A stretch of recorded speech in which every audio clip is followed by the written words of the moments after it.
Olá, pessoal, sejam todos bem-vindos. Estou me organizando aqui. Oi, Mano.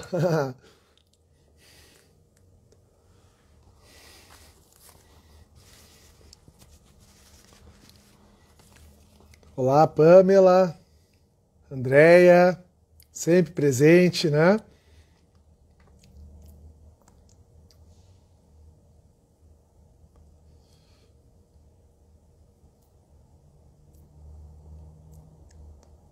Doutora Lívia. Sejam todos bem-vindos, então. Estou abrindo essa live aqui pelo meu Instagram, conforme combinado, para conversar um pouco com a querida conselheira do Conselho de Recursos da Previdência Social, doutora Carolina Albuquerque, que aceitou o meu convite para a gente falar um pouco sobre recursos administrativos. Nessa função toda da pandemia, eu tenho tentado, dentro do possível e conforme a agenda tem permitido, fazer algumas lives com conselheiros do Conselho de Recursos da nossa Previdência Social, e essa tem sido uma experiência muito legal. E eu tenho visto que os colegas têm acompanhado, tenho visto até o mesmo perfil de colegas que têm acompanhado, interessados no assunto, né, e com vontade de aprimorar a atuação administrativa, com vontade de conhecer um pouquinho mais a visão lá de dentro do Conselho, como pensam, né, os conselheiros, como funciona essa dinâmica incrível, né, que é o Conselho de Recursos.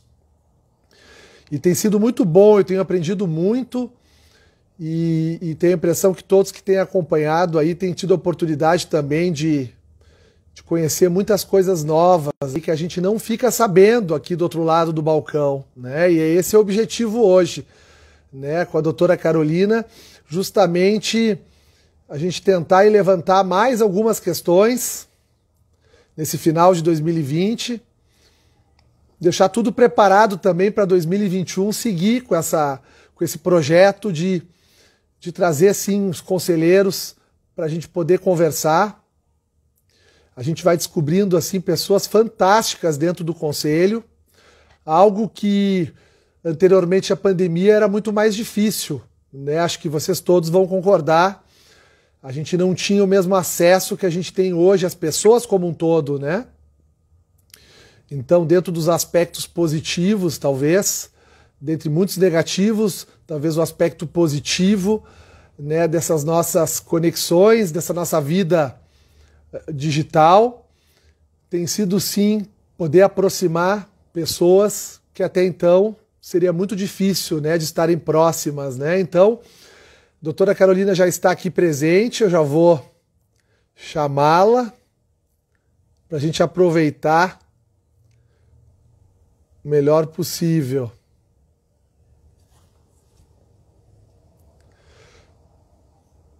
Doutora Carolina, se puder solicitar a entrada aqui, porque eu confesso que não sei lhe convidar direto aqui. Se puder solicitar a entrada na live que aparece aqui para mim, eu já lhe puxo.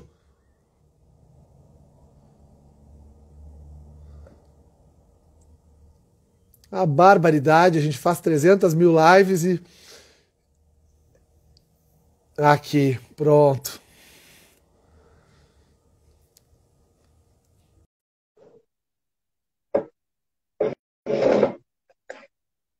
Só arrumar aqui o meu celular. Olá, aê! Tudo bom? Tudo bom? Que maravilha que Tudo! deu certo essa live.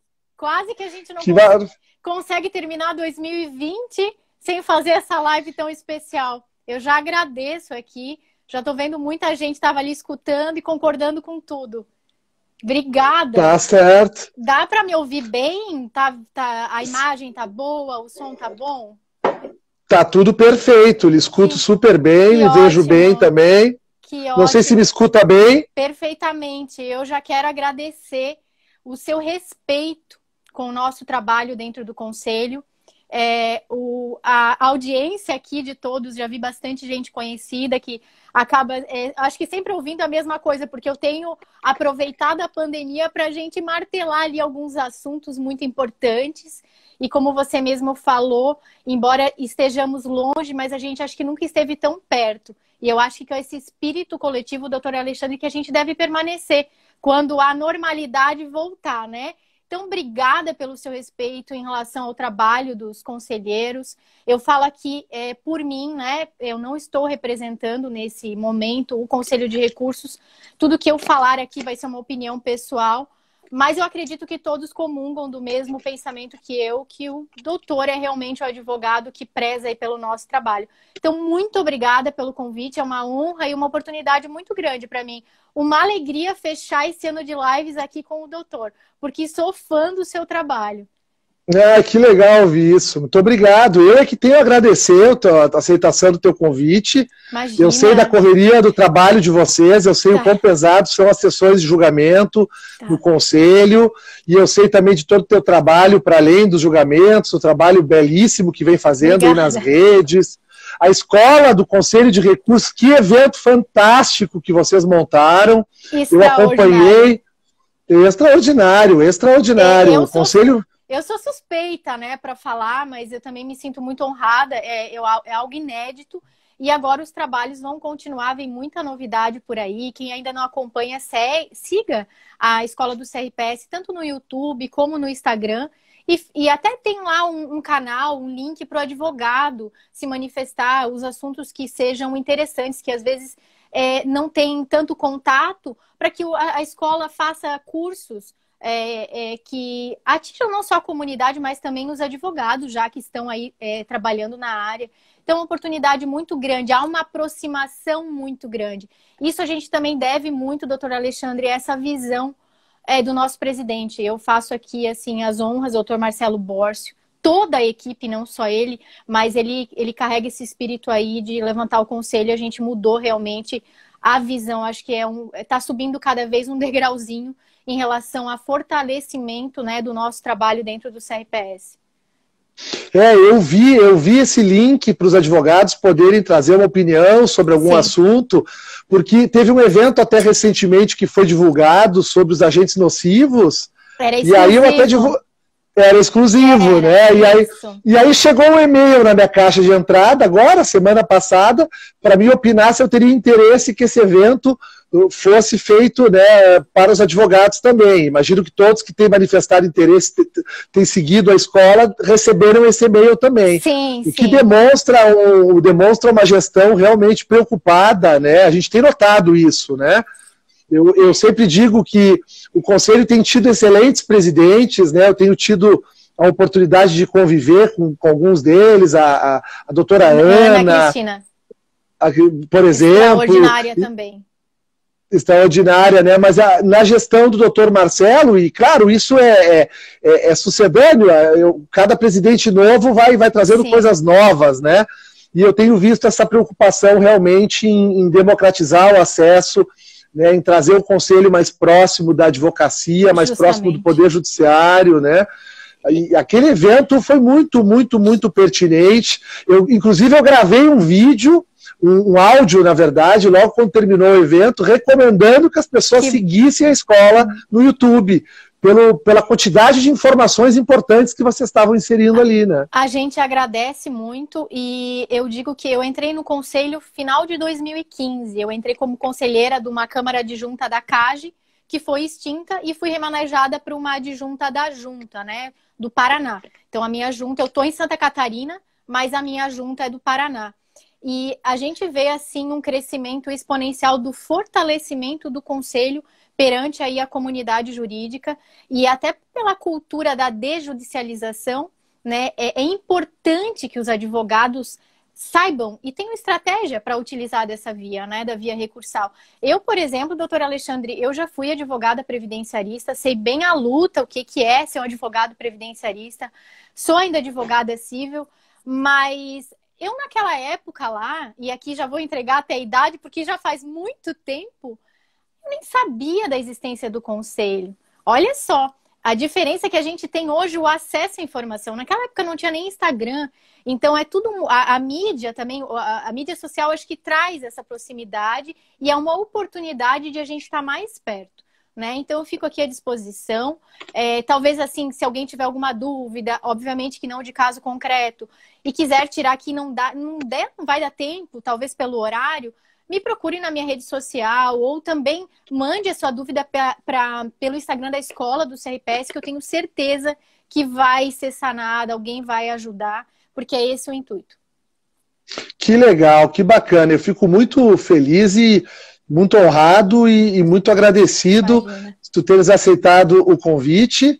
E tenho certeza que todos que estão acompanhando também, porque são muitas questões hoje que são suscitadas com relação ao Conselho. Por exemplo, para a gente começar, né, a nossa conversa, uma questão que se fala muito hoje, doutora Carolina, é a questão do gabinete de crise. Né? A gente até conversou um pouquinho antes da nossa pauta da live. Os colegas têm muita curiosidade de entender como é que funciona esse gabinete de crise. Não sei se tu pode falar um pouquinho como é que está funcionando, para que ele serve, o que ele visa resolver, na verdade, né? Claro. Então, eu acho que o primeiro ponto para falar do gabinete de crise de diligências, que a gente chama de GCD, é fazer uma análise, uma reflexão do que vem antes desse gabinete de crise, o porquê, o motivo que ele foi criado.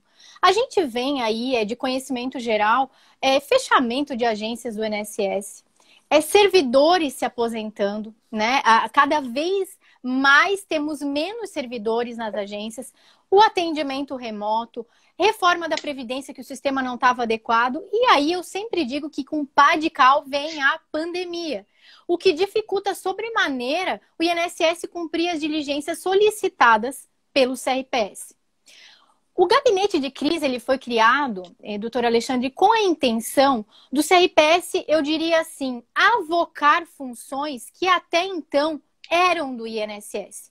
E aí a pergunta que eu recebo com muita frequência é: Carol, o INSS não vai mais cumprir diligência? Não, não é bem assim. Há diligências que o CRPS não tem como fazer. Então, o que acontece na prática? O CRPS, ele avoca certas funções, faz certas diligências para tentar suprir aqueles processos que estavam represados na agência, mais de 300 mil processos sem cumprimento de diligência. O CRPS chama essa função para si, para tentar desafogar esses processos e instruir adequadamente.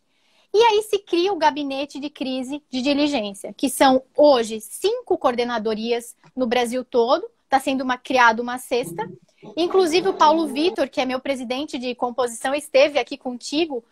Ele é presidente de uma coordenadoria dessa. E aí, que diligências que o gabinete de crise faz? O gabinete de crise é responsável, por exemplo, para enviar e-mail ou WhatsApp. É esse o canal atualmente utilizado, porque ainda está sendo feito aí a finalização do contrato com os Correios, né, para mandar um telegrama, correspondência. Então, hoje, por hora, é e-mail e WhatsApp, solicitando documentos, razões recursais, porque muitos processos, doutor Alexandre, vieram sem instrução, sem a documentação necessária, né? Ah, mas que tipo de diligência, então, que o gabinete ainda não consegue cumprir? Por exemplo, justificação administrativa, que tem-se a ideia, a intenção de criar uma JA eletrônica, mas ainda não há. O INSS tem que ter um servidor habilitado para fazer a JA. Então, o JA, o gabinete de crise, não faz.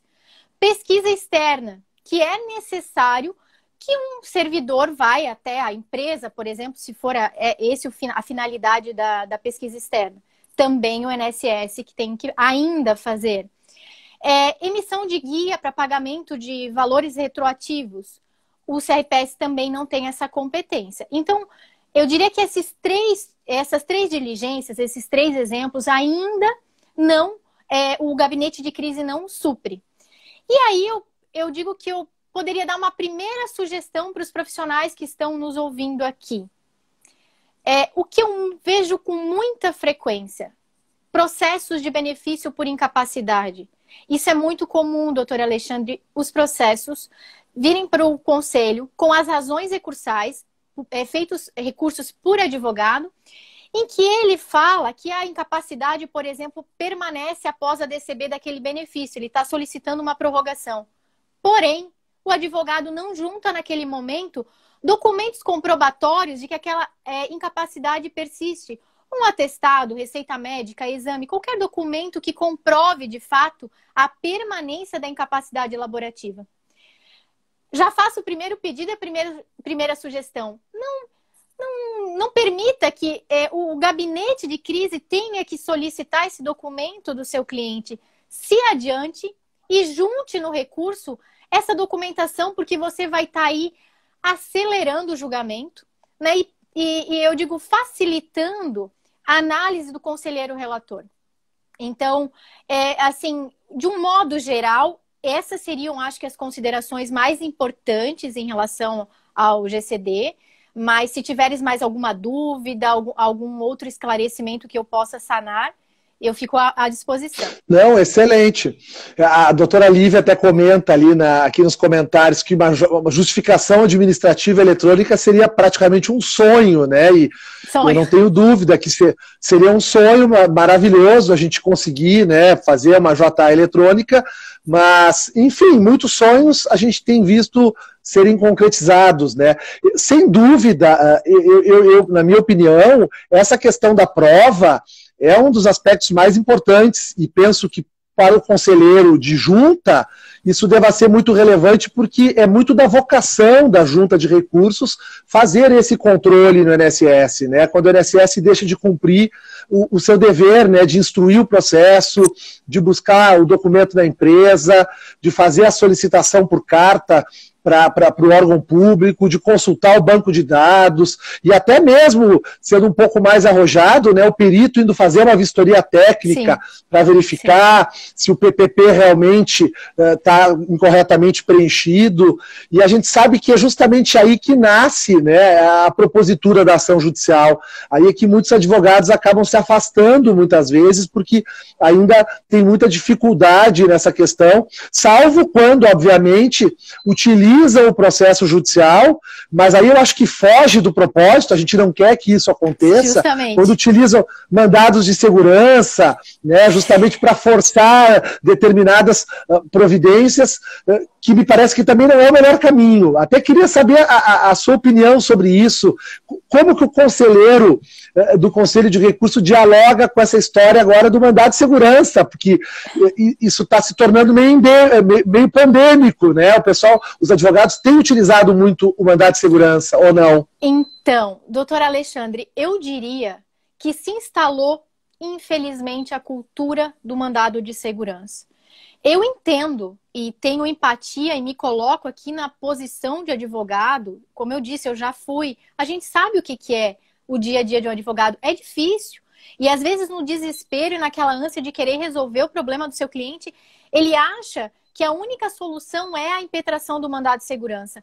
Eu vou utilizar uma expressão muito bem colocada no evento do CRPS. Quem teve a oportunidade de assistir foi na sexta-feira que a gente fez um bate-bola sobre dicas do que fazer e o que não fazer no recurso. E a doutora Vânia Pontes, que é a nossa presidente da, se eu não me engano, segunda Câmara de Julgamento, ela falou algo muito pertinente. Ela disse o seguinte, que o mandado de segurança é, obviamente, um remédio constitucional e remédio a gente tem que usar com parcimônia. E a gente está vendo aí a impetração de mandado de segurança desmedidamente, não tem um controle. Isso, eu diria que pode ocasionar dois problemas.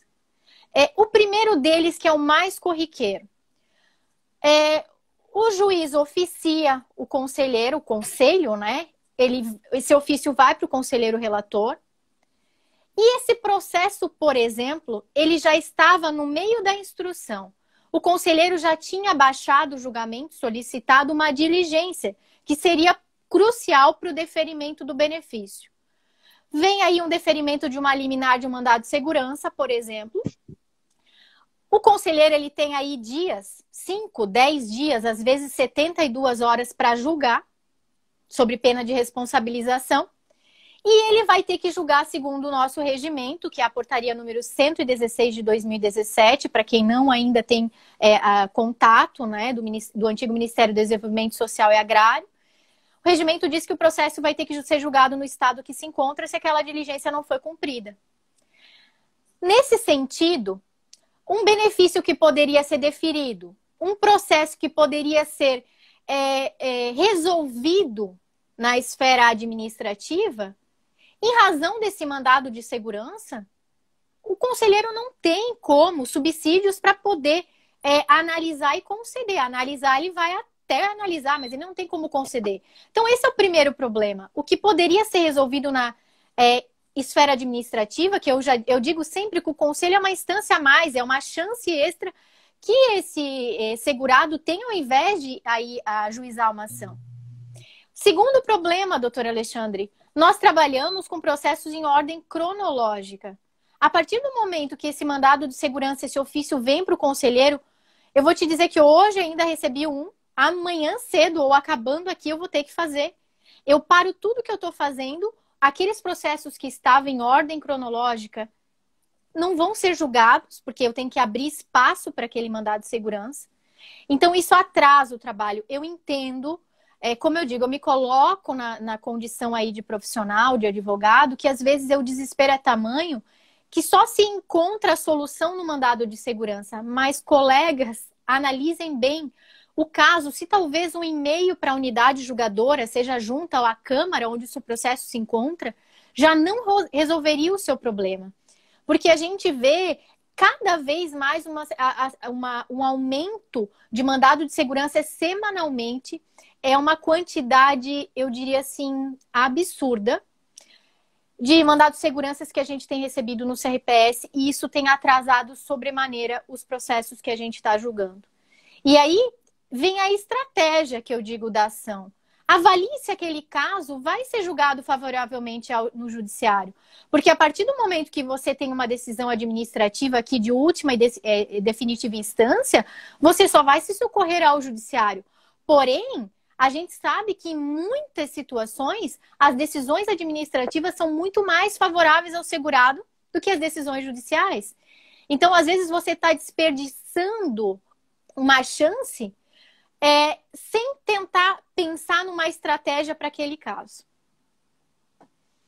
Perfeito. Até eu quero muito te fazer uma pergunta sobre esse último ponto que tu acabou de referir, relacionado às decisões serem melhores, né, na via administrativa do que na via judicial, mas eu não poderia deixar, até para a gente poder completar bem essa outra questão que estávamos falando, sobre esse contato com o conselho, né? A gente conversa muito entre advogados, eu gosto muito de tratar esse assunto em sala de aula também, desde muito tempo, inclusive, e trazer um pouco a experiência do escritório. A minha experiência enquanto advogado previdenciarista com a demora no conselho de recursos, ela sempre foi uma experiência que se mostrou muito positiva quando eu acessei o site do conselho, né, através do Ministério, entrei lá no quem é quem, né, tem o organograma e o quem é quem, né? Perfeito. Entra no quem é quem. E ali, por incrível que pareça, eu digo porque a gente sempre tem uma ideia de que o site governamental vai estar desatualizado, e não, ali está super bem atualizado, todos os telefones, e-mails e endereços de todas as juntas, todas as câmaras e o Conselho Pleno. Doutora Carolina, tu recomendarias por ali o advogado, então, para ele fugir, para ele ter uma etapa prévia ao mandado de segurança, não utilizar o mandado de segurança, fazer um contato por ali? Excelente. Eu já vi várias pessoas comentando ali sobre onde acha. O doutor Alexandre já é o garoto propaganda aí do site. E cada vez mais, o doutor Marcelo está criando aí o CRPS 5.0 com toda a informatização que merecemos, né? Isso está sendo já planejado, encaminhado. Caso alguém não consiga esse link, tenho dificuldade, eu tenho o link pronto, me chama lá inbox que eu mando, isso é público, a gente tem que divulgar sim. Então, assim, eu reforço, a gente está numa situação muito, mas muito delicada em relação à impetração de mandados de segurança. Colegas, pense antes de impetrar, tente talvez por um e-mail, porque hoje o telefone é complicado em razão da pandemia. Então, as secretarias das unidades julgadoras estão trabalhando remotamente. Porque às vezes você vai, eu diria, destruir a sua chance na via administrativa com o mandado de segurança. O que seria uma solução é o desastre, né? Então, eu digo por mim. Eu dou um exemplo aqui, obviamente, não de caso concreto, mas assim, aleatoriamente, uma pensão por morte, baixei em diligência o julgamento para fazer uma pesquisa externa na empresa do Decujus, mandado de segurança, 10 dias, liga para a agência, secretaria volta, eu não tenho como julgar, indeferir um benefício que eu tinha certeza que seria concedido.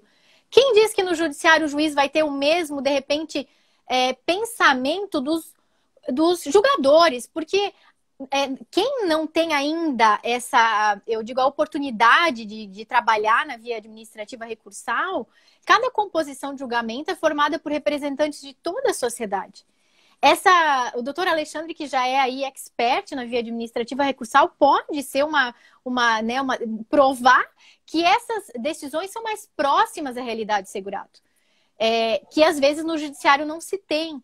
Então, pense, tenham muita cautela em relação a mandado de segurança. Esse é o meu recado, assim, e peço encarecidamente, porque a gente está se desdobrando para tentar suprir essa demanda cada vez maior. E aí vai Que bacana! Que bacana ouvir isso, acho que é bem importante. Eu trabalhei muito mandado de segurança no G4 esse ano, né, com os nossos colegas que fazem parte lá do G4. Claro que a gente não trabalhou necessariamente o que certamente é o que está ocorrendo hoje no Conselho, que é o mandado, 99% dos mandados de segurança devem ser mandados de segurança pela demora, né, pelo não respeito de um prazo razoável. Né?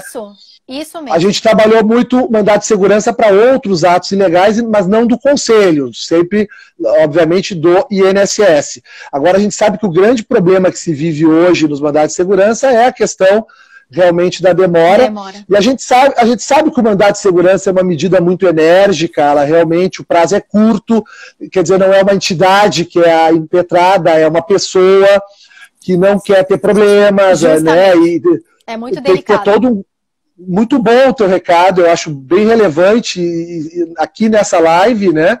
No sentido de que o princípio da informalidade pode ser um caminho, sim, buscando, né, o e-mail, fazendo contato. É um outro timing o Conselho, né? Um timing mais humano ainda, né? A gente consegue ter ainda, né?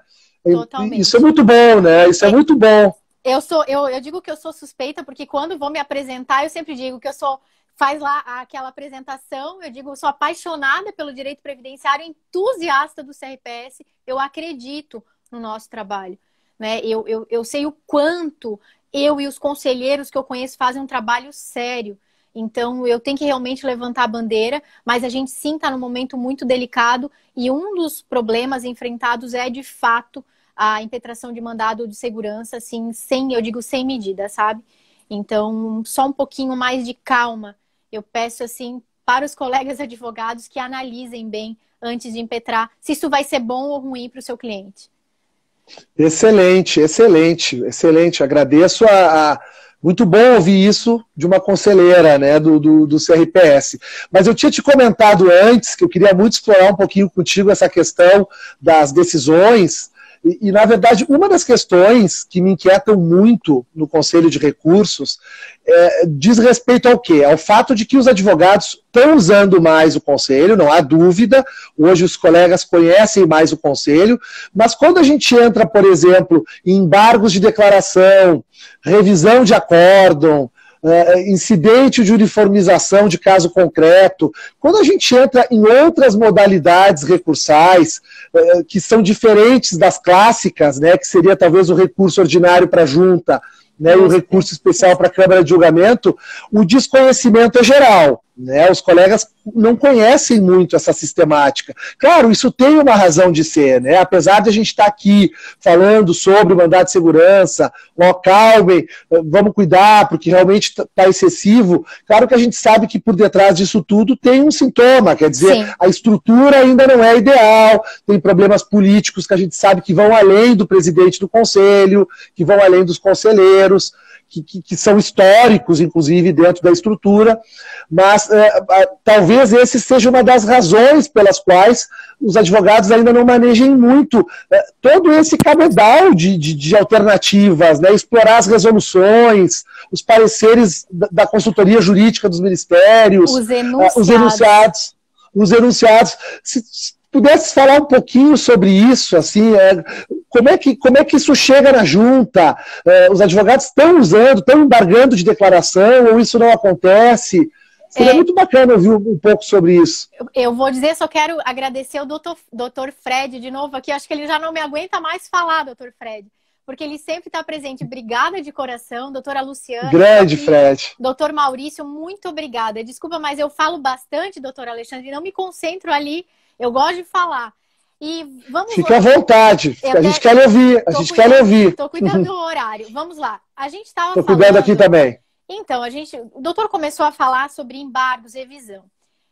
Acho que o primeiro ponto aqui, para quem quer, eu digo, caminhar na fase administrativa recursal, conheça do regimento interno, né, que eu citei, que é a portaria 116, porque mais do que saber matéria de direito, o advogado, sim, e isso muito me instiga, e por isso que eu vim falar sobre isso e falo sempre sobre o processo, sobre os instrumentos, o que você pode usar. Você pode, às vezes, salvar um processo sabendo detalhes ali, instrumentos e ferramentas que está no regimento interno. E muitas pessoas acham que só tem um recurso ordinário, até sei que tem um recurso especial para segunda instância, mas não sabia que existem outros procedimentos, que o regimento interno não trata como incidente, sim como procedimento.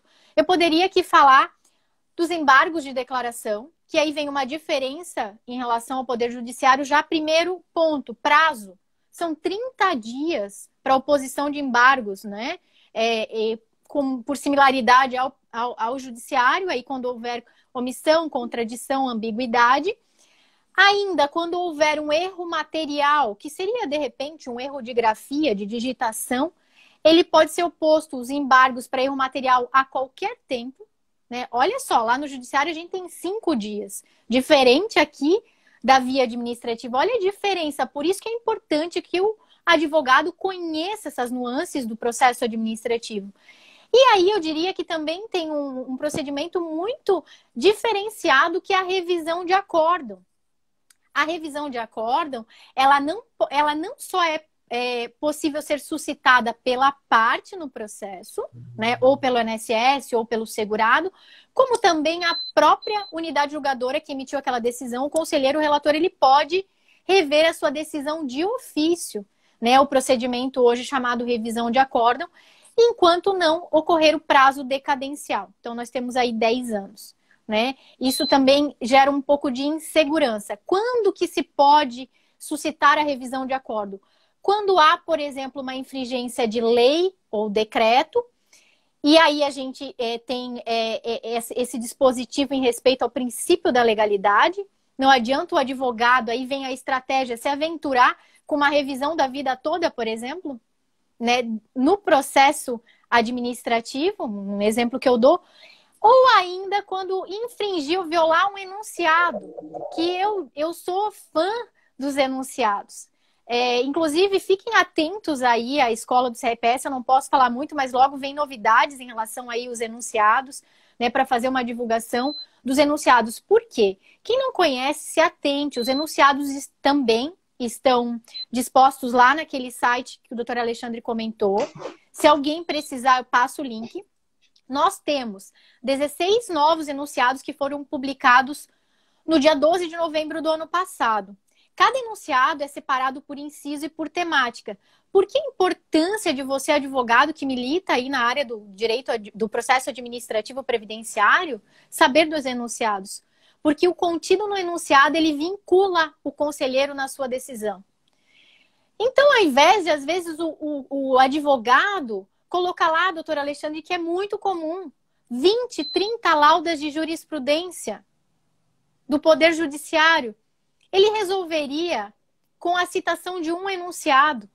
É óbvio que se aquele enunciado se aplicar ao caso concreto, então, leiam os enunciados, fiquem atentos, porque também se não houver o conselheiro não seguir o disposto no enunciado, você pode aí acionar, né, esse procedimento, que é a revisão de acordo, para que aquela decisão seja revista.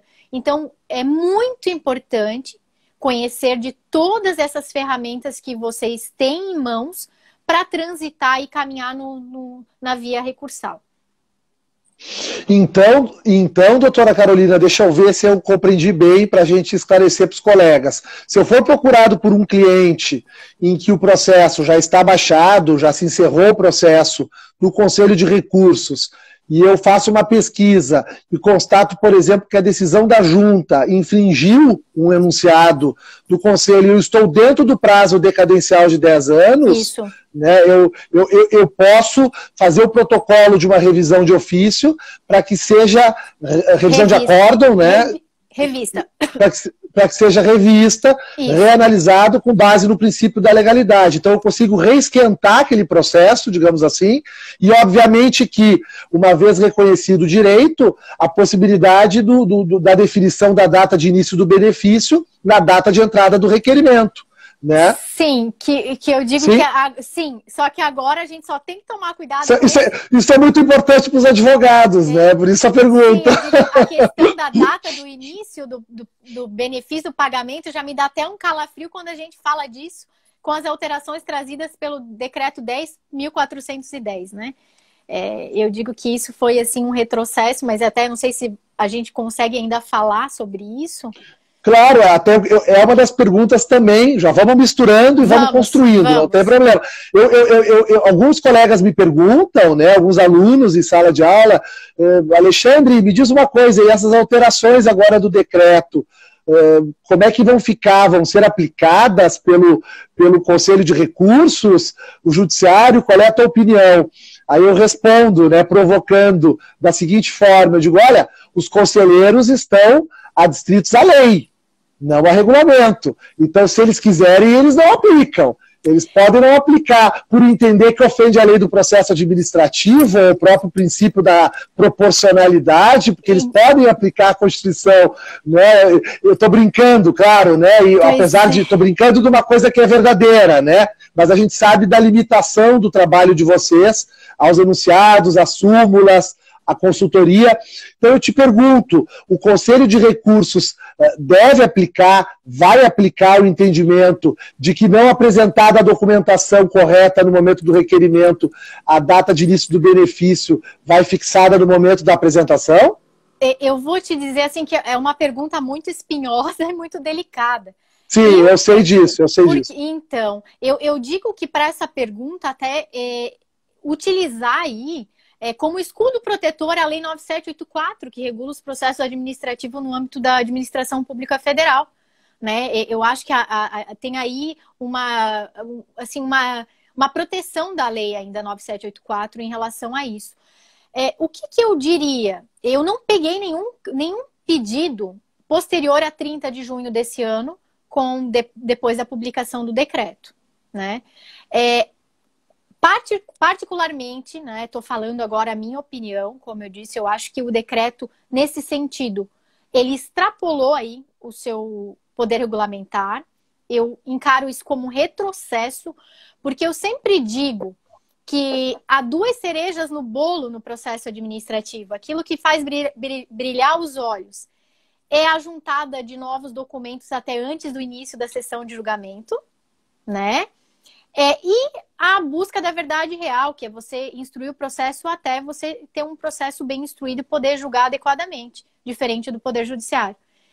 E que com a publicação desse decreto 10.410, isso acaba prejudicando muito a possibilidade da juntada de um novo documento para quem não conhece essa ferramenta, essa possibilidade, que tanto a Lei 9784 de 99 como o regimento interno do CRPS, tanto o regimento interno quanto a lei possibilitam a juntada de novos documentos até antes do início da sessão de julgamento. Só que agora, olha a diferença, né, doutor Alexandre, gritante em relação ao Poder Judiciário. Carol, mas não entendi, é possível sim? É possível, até antes do início da sessão de julgamento, você juntar novos documentos. Apresentar, de repente, um PPP novo, solicitar perícia, enfim. Só que com o decreto isso é prejudicial sobremaneira. Porque vai ter que, assim, na minha opinião, vai ter que ser feita uma análise do caso concreto para ver se aquele documento juntado ali no curso do processo pós-protocolo do recurso, ele era essencial e o INSS não teve o cuidado de emitir uma carta de exigências. Então, é uma resposta que eu diria que eu não teria pronta de um modo geral. Teria que analisar o caso concreto para que a gente veja se aquele documento era essencial ou não, né? E não foi juntado. E aí eu digo que de tudo que é ruim, a gente sempre tem que extrair algo positivo, até mesmo com o decreto. O que eu vejo de positivo em relação a isso? Se há algo de positivo, eu vejo que isso valoriza a importância do advogado diligente, porque ele vai ter que fazer uma adequada instrução lá na DER. Quando ele faz o protocolo do requerimento, ele já tem que deixar esse processo redondo para que não corra o risco de utilizar de um instrumento que ele tem em mãos, que é a possibilidade da juntada desse novo elemento, mas que isso pode prejudicar o seu cliente nos efeitos financeiros e, obviamente, o advogado também, porque ele vai receber aí em cima dos atrasados. Então, a minha resposta é muito cuidado, tanto para o advogado quanto para o conselheiro, e vai ter que ter aí uma paciência de analisar aquele processo ainda com mais cautela, para ver se aquele documento era essencial lá atrás ou não, né? E houve alguma falha por parte do INSS. E aí tentar fazer uma construção com base na Constituição para poder fundamentar o voto. Como o doutor bem falou, a gente está aí vinculado à lei, a decreto, então é muito complicado a gente Claro, fazer sem dúvida. uma construção.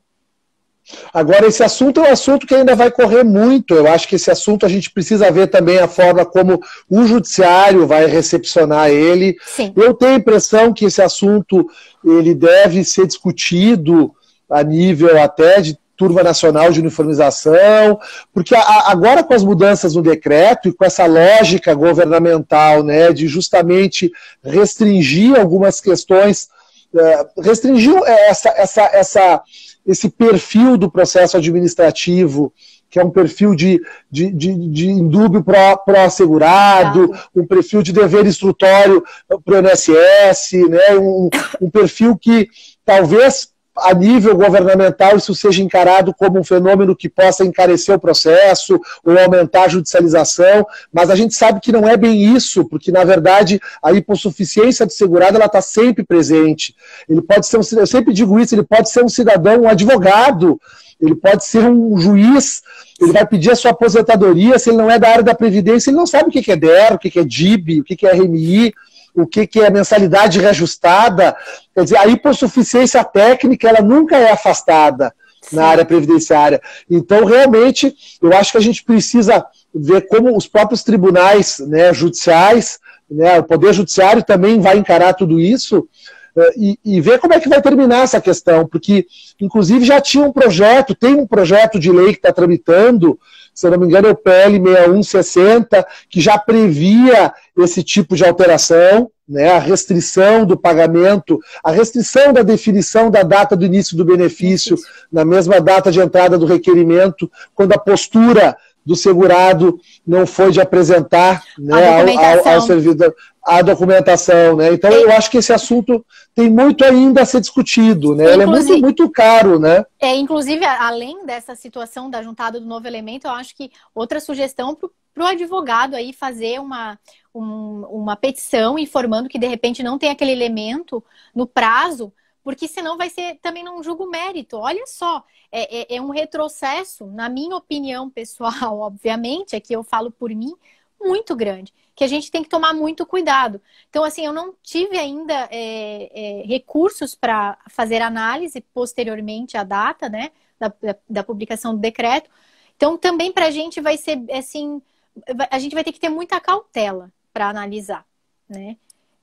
Perfeito. Como passou correndo, doutor Alexandre, 15 para esse... Já 15 minutos. Eu quero muito lhe fazer uma pergunta sobre esse ponto da instrução, do advogado, para fazer um bom recurso, mas não poderia deixar aqui de ler alguns comentários.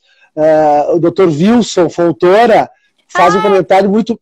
Deve ser um jogador, né? Eu não conheço pessoalmente. Ele, querido, ele é um amigo, um grande amigo, que a gente também teve a possibilidade aí, tá dentro do CEPS, um grande conselheiro.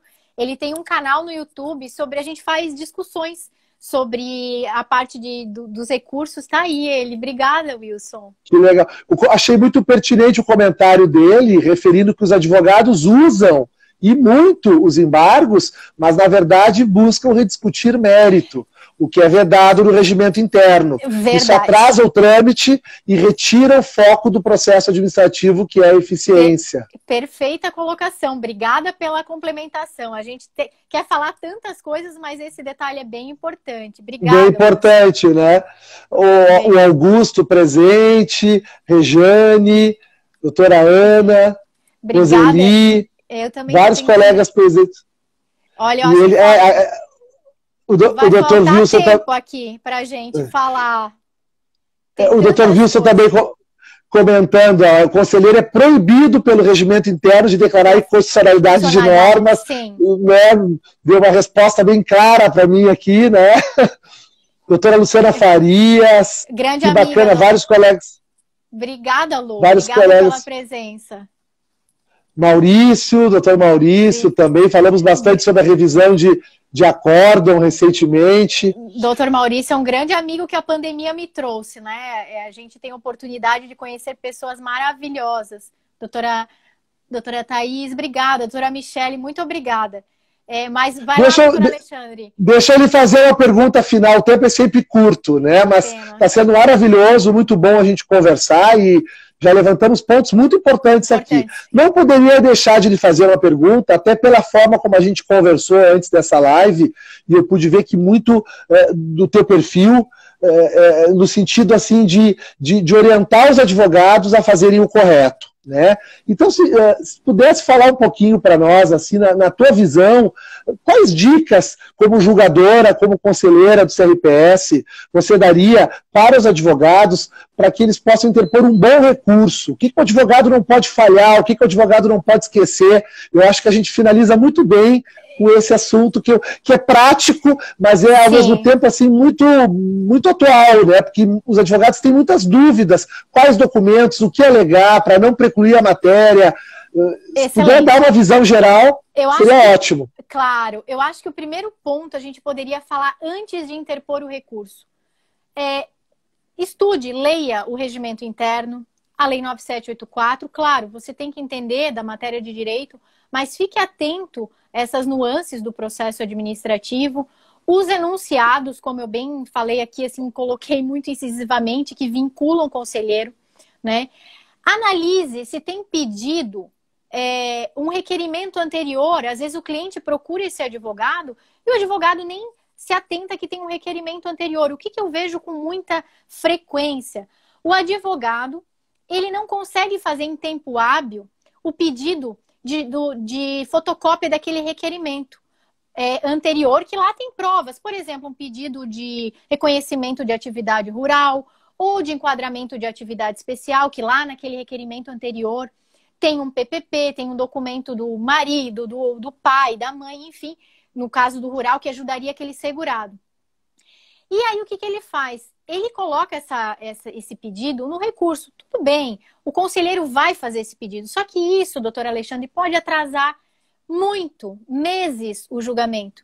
O conselheiro vai ter que diligenciar para o INSS e juntar a fotocópia. Só que o que eu percebo muitas vezes? Quando o advogado faz o recurso, ele já cita aquele documento. O advogado que faz aquele recurso assim primoroso, eu digo, ele até corta lá, vamos dizer, o PPP, e cita, só que não coloca o documento inteiro.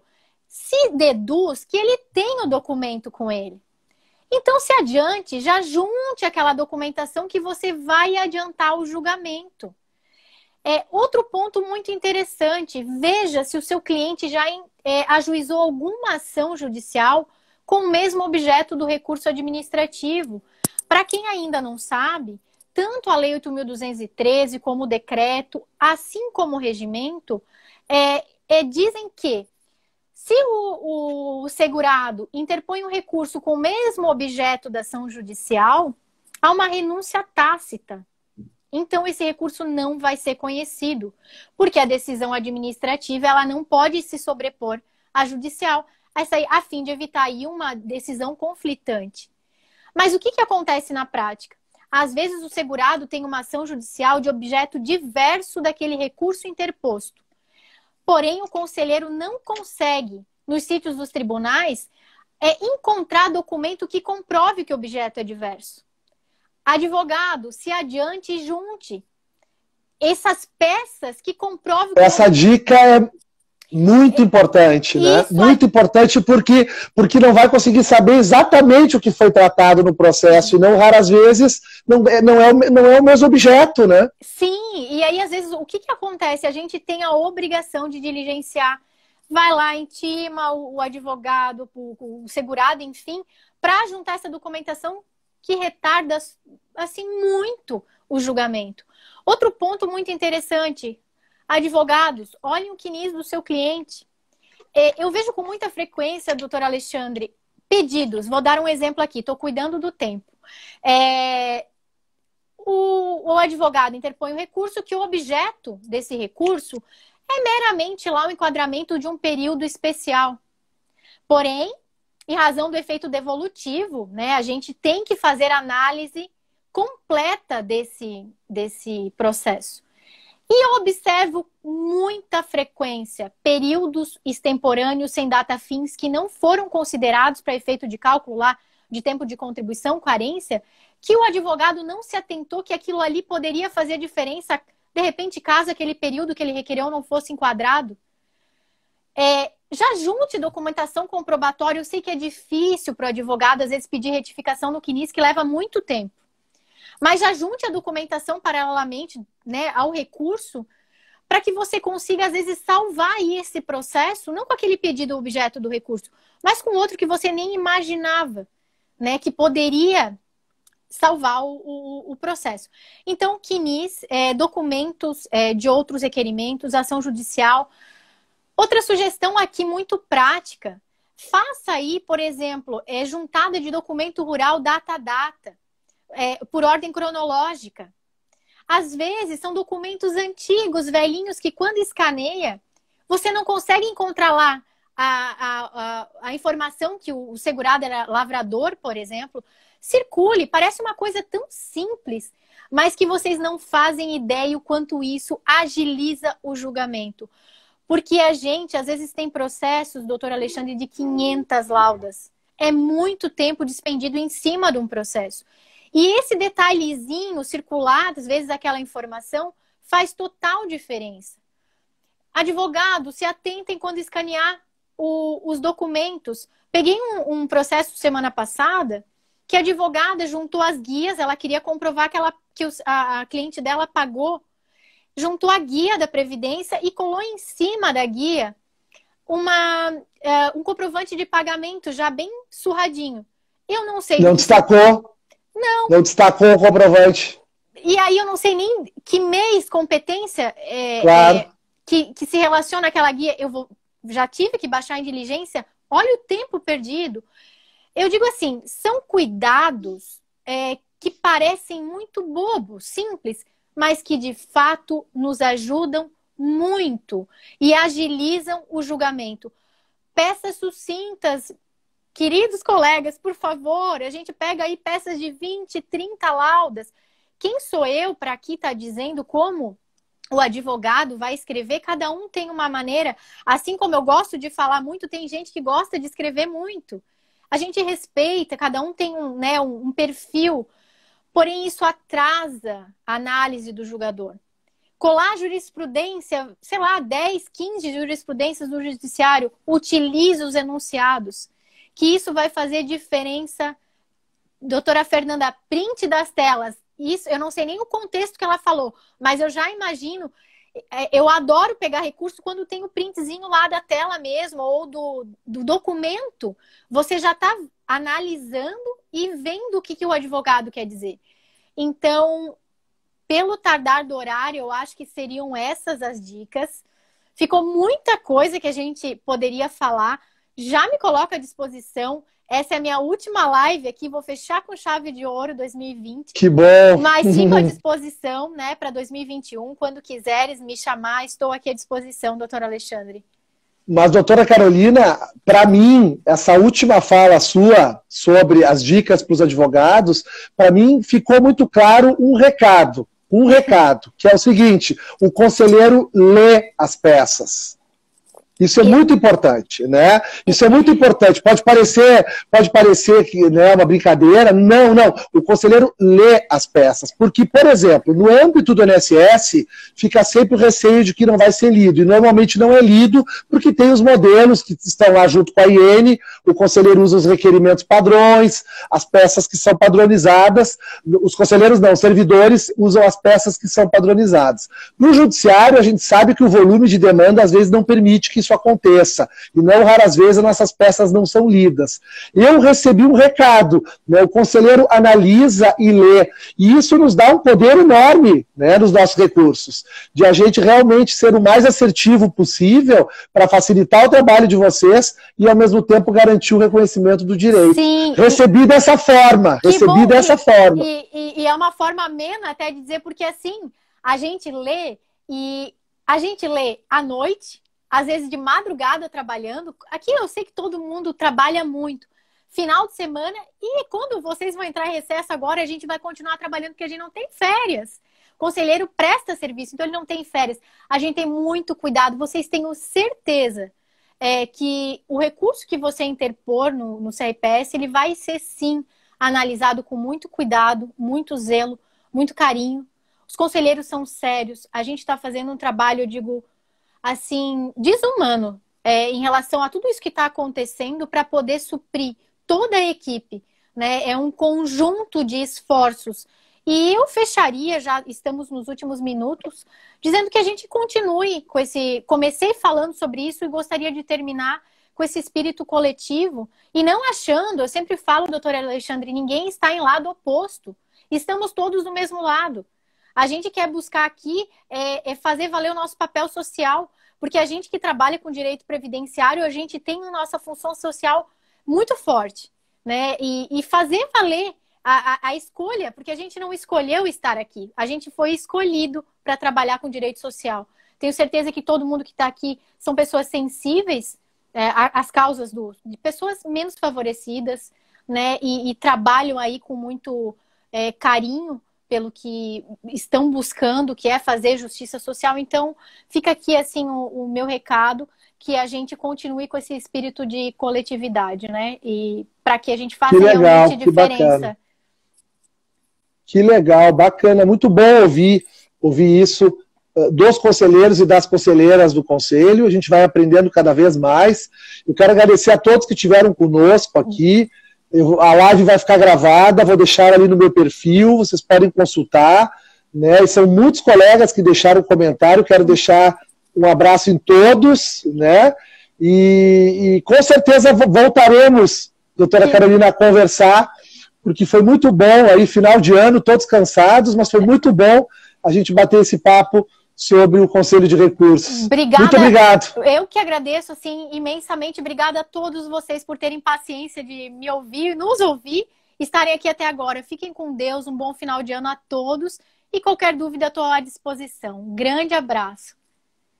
Obrigada. Me bateu uma dúvida, agora eu que agradeço. Para mim cancelar a live, para mim encerrar a live antes da... Alguém me ajude. Quando entra nos 30... eu esqueci completamente. Eu sou muito atrasada. Eu fiz uma live... Tá, porque eu não quero perder por... Pois é, gente, alguém ajuda aí. A Pamela, que é muito ligada nisso. Doutora Rose, eu que agradeço. Não, eu acho que Pera tem aí. que fechar e tem uma opção salvar. Eu não sou a pessoa mais sim. indicada para te Tá. Eu vou fechar aqui. Ó, professor No Walter, X. querido, tá aí, professor Me Walter? salvou. Obrigada, Vou professor. lá. Doutora Carolina, muito obrigado. Foi muito bom. Um beijo em todos, um abraço apertado em todos. Tchau, tchau. Tchau, tchau.